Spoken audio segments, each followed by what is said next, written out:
Hey YouTube, Madam Roy back once again. Well, by now I'm sure most of you guys have seen my video on the 6 cassette changer here. The same day I bought that, I also bought this.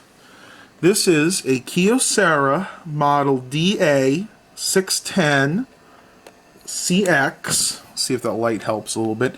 Compact disc player from 1986. I believe it was actually manufactured in October of 1986. Now, again, this might look familiar to a lot of you because UXW Bill has one just like this. As you can see, it's a fairly beefy model. The sides are actually wood grain, and that may actually be real wood. It feels very, very sturdy. The front is this metallic silver, very common for the year. Over here, we can turn the light off for this part.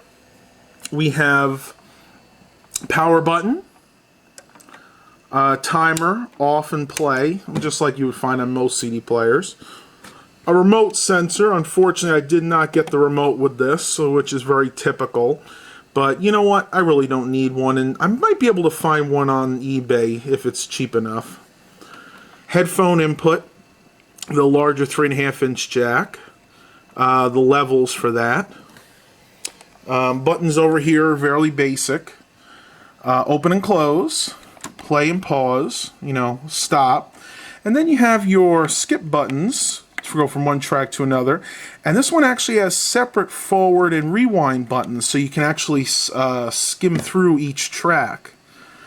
Now over here, we have direct access, so if you want to type in a track, you can do that. Say there were 30 tracks and you want to go to 25, you would type 25, and then it would go to that track. You have your repeat button, time remaining, tell you how long you have on the CD and or the track. And then your memory features. These you can actually program in certain times on different tracks, so very nice feature. Let's see, let's hit the open and close, see if we have a disc in there. We do not. So guess what we're going to try? That's right, we're going to go ahead and try Sand Drift, because I know that won't get me in trouble with the copyright Nazis. Go ahead and put that in here and hit close.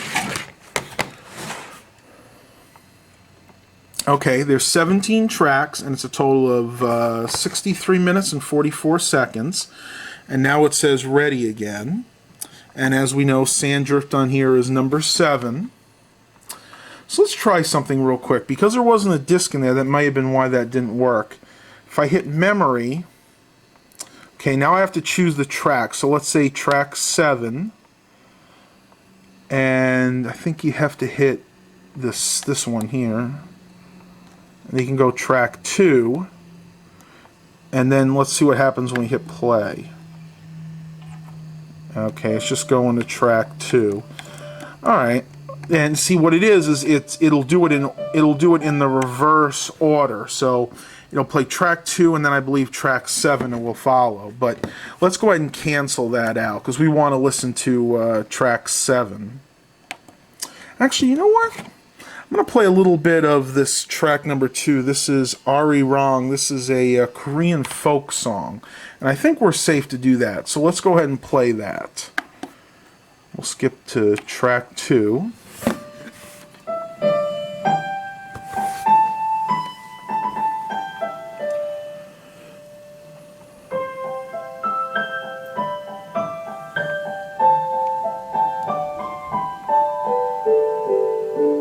Oh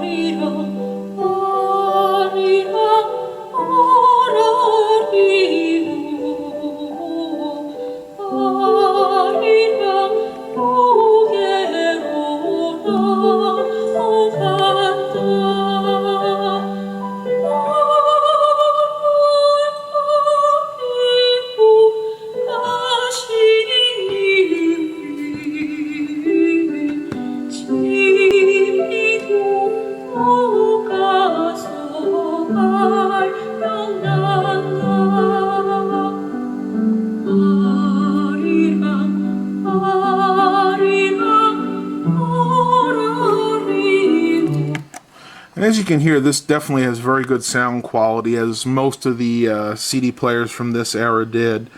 Let's go ahead and take a look at the back real quick. Alright, moving to the back, you can see it's very minimalistic back here. You have your right and left outputs, a remote input for certain receivers to control the CD player. Here's the information on it, made by Kyocera, Tanagura, Fukushima. Wow. Take a look at that name, folks. I'm sure that rings a bell. The Fukushima plant that exploded. I'm sure it's the same one. And you can see it's made in Japan. Again, model number DA-610cx. Manufactured again in October of 1986. You guys can pause the video if you want to read this a little more. Caution. Risk of electronic shock. Do not open. Well, in this case, I'm going to heed that warning because I don't want to worry about damaging the wood by taking the screws out. This is a very, very quality built piece of equipment, and I don't want to damage it because it is in very, very good shape. Very minimal scratching. Here's the rest of the labels. Here is the information. It takes 120 volts.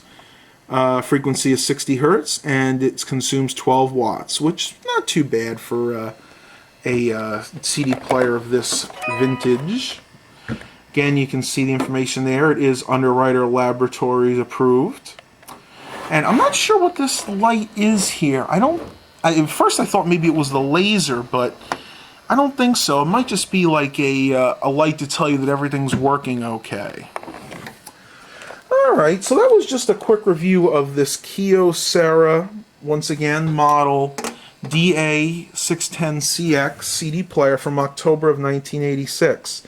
If you guys have any questions, please feel free to leave a comment. And if not, go ahead and thumbs up if you liked it. Always thumbs down if you don't like it. And as always, have a blessed day, everybody.